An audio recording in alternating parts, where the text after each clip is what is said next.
Answer League, রিক্সাওয়ালা League, police League, Chhatra League হয়ে ফিরে আসছি, তাহলে আপনাদেরকেও আমরা উত্তম মাধ্যম দিয়ে বাংলাদেশ থেকে এই শ্রমিকরা জবাবের সেই প্রতিহিত করবে। এখানে তারা পরবর্তীতে বলছে যে এটা ইডিট করা হয়েছে, ইডিট কিনা জানি না, তবে শ্রমিকরা কখনোই টুকাই না। কারণ আমাদের শ্রমিকরা আজকে মূর্খ বিদায় এই শ্রমিকের ব্যাড ট্যাক্সের টাকা দিয়ে বিভিন্ন নামি দামি প্রতিষ্ঠানে মেধাবীদেরকে তৈরি করা হয়। এই শ্রমিকদের ব্যাড ট্যাক্সের টাকা দিয়ে বিভিন্ন বিসিএস ক্যাডার জন্ম দেয় শ্রমিকরা। অতএব শ্রমিকদেরকে যদি কেউ টুকাই বলে, কেউ অশিক্ষিত মূর্খ বলে, সেই জবাব আমাদের এই 40 লক্ষ গার্মেন্টস সেক্টরের শ্রমিকরা দিতে একটুও পিছপা হবে না।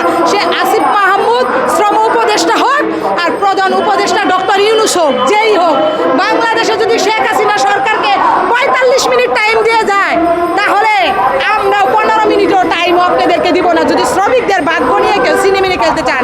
আরেকটা কথা বলতে চাই একদমই স্পষ্টভাবে, যদি কেউ মনে করেন যে আজকে বাংলাদেশ দেখবেন, বাংলাদেশ আজকে সংস্কার হচ্ছে, আজকে বৈষম্য বিরোধী আন্দোলন হয়েছে, কিন্তু আমরা শ্রমিকরা বৈষম্য প্রতিরোধের আন্দোলন করব, আমরা বিরোধী আন্দোলন করব না।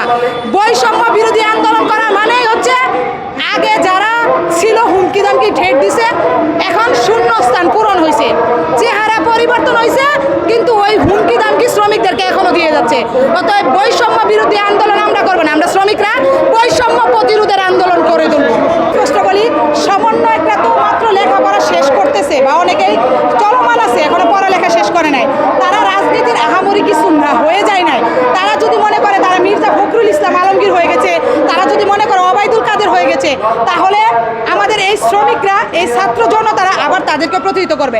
একটা কথা বলতে চাই, আমরা সবাইকে সম্মানের সহিত বলতে চাই, আপনারা যেটা করেছেন যথেষ্ট করেছেন, ভালো করেছেন, আপনারা বৈষম্যের বিরুদ্ধে কথা বলছেন, সব কিছু ঠিক আছে, কিন্তু আপনারা যদি মনে করেন যে এখন শ্রমিকরা, আগে যেমন আওয়ামী লীগের আমলে কিছু কথা বললেই বলতো বিএনপি জামাত উস্কানি দিচ্ছে, এখন যদি আপনারা মনে করেন যে আমি স্বাধীন বাংলাদেশের নাগরিক হিসেবে আমি আমার কষ্টের কথা বলবো, আমি আমার অধিকারের কথা বলবো, আমি আমার ন্যায্য দাবির কথা বলবো, যদি মনে করেন যে আনসার লীগ, রিক্সাওয়ালা লীগ, পুলিশ লীগ, ছাত্রলীগ হয়ে ফিরে আসছি, তাহলে আপনাদেরকেও আমরা উত্তম মাধ্যম দিয়ে বাংলাদেশ থেকে এই শ্রমিকরা জবাবের সেই প্রতিহিত করবে।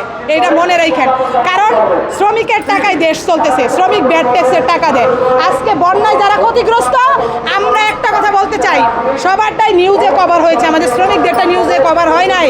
40 লক্ষ গার্মেন্টস শ্রমিক, এরা এখান থেকে প্রত্যেকটা শ্রমিকের 1 ঘন্টা করে ওভারটাইমের টাকা কাটা হয়েছে। এমনও ফ্যাক্টরি আছে যেখানে 20 লাখ, 30 লাখ, 25 লাখ করে টাকা আমরা নিজেরা মালিকের সাথে কথা বলেছি, শ্রমিকদের টাকা দেওয়া হয়েছে। অতএব বাংলাদেশ কোনো সমন্বয়ক, কোনো রাষ্ট্রপ্রধান, কোনো সরকার, কোনো বিরোধী দলের সরকারের অর্থে চলে না। তারা শ্রমিকের ব্যাড ট্যাক্সের টাকা থেকে তারাও বেতন নিয়ে চলে। অতএব হিসাব করে কথা বলতে হবে।